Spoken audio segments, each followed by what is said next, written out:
महाभारत एक अद्भुत कहानी। कृष्ण भगवान को दुर्योधन क्यों बंदी बनाना चाहता था और उसका परिणाम क्या हुआ था। मित्रों, इस वीडियो में हम सारे रहस्य को जानेंगे और जानेंगे क्या है सत्यता। कृपया इस वीडियो को अंत तक जरूर देखें। वीडियो अच्छे लगने पर एक लाइक और शेयर जरूर करें। चलिए मित्रों, हम विस्तार से जानने की कोशिश करते हैं। महाभारत एक प्राचीन पौराणिक कथा है। ये सिर्फ कथा ही नहीं, ये हमारे जीवन जीने का ऐतिहासिक जीवन ग्रंथ है। जब महाराज धृतराष्ट्र ने पांडवों को दूसरी बार जुआ खेलने में मजबूर कराया, शर्त इसमें यह था 12 साल का वनवास और 1 साल का अज्ञात वनवास, यानी कि कुल मिला के 13 साल का वनवास। इस बार भी दुर्योधन को अच्छी तरह से पता था कि खेल दोबारा जीतेंगे और वही हुआ। तो उसी हिसाब से इन्होंने 13 साल का वनवास भी पूरा कर लिया। जब 13 साल का वनवास पूरा करके जब वापस लौटे तो नियम के अनुसार अपना घर में तो रहने का अधिकार बनता है ना भाई। लेकिन यहाँ पर गेम कुछ और था।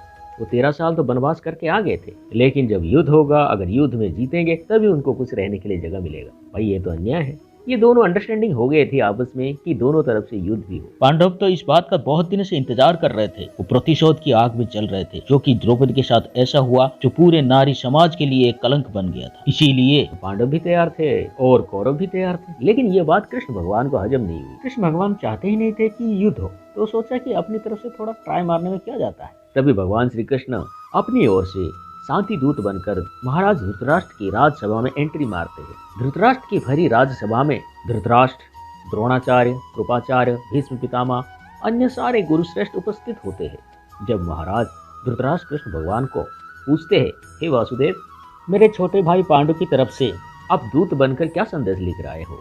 तो कृष्ण भगवान कहते हैं, मैं शांति दूत बनकर आया हूँ। मैं किसी और से कोई प्रस्ताव लेकर नहीं आया, मैं अपनी ओर से प्रस्ताव लेकर आया हूँ और मुझे पता है और ये शांति प्रस्ताव किसी को ठेस नहीं पहुंचाएगा। मैंने सोचा ये दोनों कुल के लिए बढ़िया है, इसीलिए मैं ये प्रस्ताव लेकर आया हूँ। धृतराष्ट्र बोलते हैं, चलो बताओ भाई, कौन सा प्रस्ताव है आपकी? देखो, वादे के मुताबिक 13 साल वनवास के लिए आप लोगों ने जैसे बोला वैसे इन्होंने पांडव ने करके आ गए। कृष्ण बोलते हैं, यहाँ तक बात क्लियर है? धृतराष्ट्र बोलते हैं, हाँ ठीक है। अब फिर भगवान कृष्ण कहते हैं, एक काम करो, उनको ना इंद्रप्रस्थ वापस लौटा दो। बस 5 भाई आपस में रह लेंगे। मुझे पता है पांडव इस बात को नकार नहीं सकते। महाराज, अगर आप ऐसा करते हो युद्ध भी टल जाएगी और उन्हें अपना घर भी मिल जाएगा। अब सोच के बताओ मुझे। भरी सभा में बैठ सारे लोग इस बात को तो पसंद किया, लेकिन ये बात दुर्योधन को तो हजम नहीं हुआ। बोला कि मैं इंद्रप्रस्थ कैसे दे दूंगा। कृष्ण बोलते हैं, कोई बात नहीं, अगर इंद्रप्रस्थ नहीं देना चाहते हो तुम अपने पास रख लेना, लेकिन मेरी तरफ से 5 गांव उन्हें दे देना। 5 भाई आपस में आराम से रह लेंगे।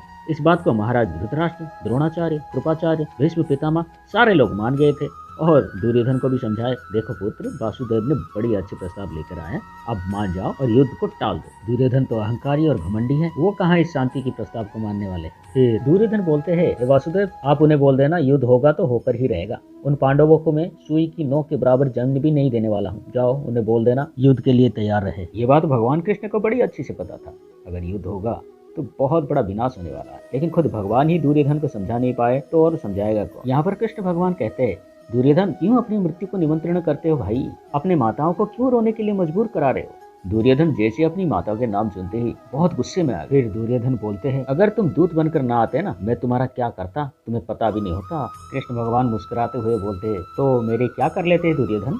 दुर्योधन बहुत गुस्से में बोलते, मैं तुम्हारी जीभा उखाड़ लेता और कारागृह में डाल देता। तब स्वयं वासुदेव कहते, अच्छा तुम ये कर लेते, कोई बात नहीं, एक बार कोशिश करके देख लो। तब दुर्योधन अपने सैनिकों से बोलते हैं, इस छलिया ग्वाले को बंद करो। मूर्ख और अहंकारी दुर्योधन को कौन समझाए? स्वयं भगवान को बंदी करने चला। फिर तो होना क्या, स्वयं भगवान ने अपने दिव्य अवतार लिया। दुर्योधन ने जो जंजीर लेके गए थे वो कहाँ उसको पकड़ने वाले। इतना विकराल रूप लिया तो सारे भरी सभा सारे देख के दंग हो गए। भगवान का इस विराट और दिव्य रूप था, दुर्योधन तो कभी सपने में भी सोचा नहीं होगा। दुर्योधन फिर डरने लगा, पूरे सभा के लोग डरने लगे और सारे के सारे भगवान को नतमस्तक करते हुए प्रणाम करने लगे। मित्र, ये रही सत्य, जो कि अहंकारी दुर्योधन भगवान को ही बंदी बनाने गया था। मित्र, ये महाभारत की ऐतिहासिक कहानी आपको कैसे लगी? अगर अच्छी लगी है तो इस वीडियो को एक लाइक और एक शेयर जरूर करें और ऐसे ही भगवान कृष्ण की ज्ञानवर्धक बातें जानने के लिए हमारे चैनल को जरूर सब्सक्राइब करें। हमारी कामना है कि जो भी कोई व्यक्ति इस वीडियो को देख रहे हैं, भगवान कृष्ण उनका हर मनोकामना पूरी करें। धन्यवाद। जय श्री कृष्ण।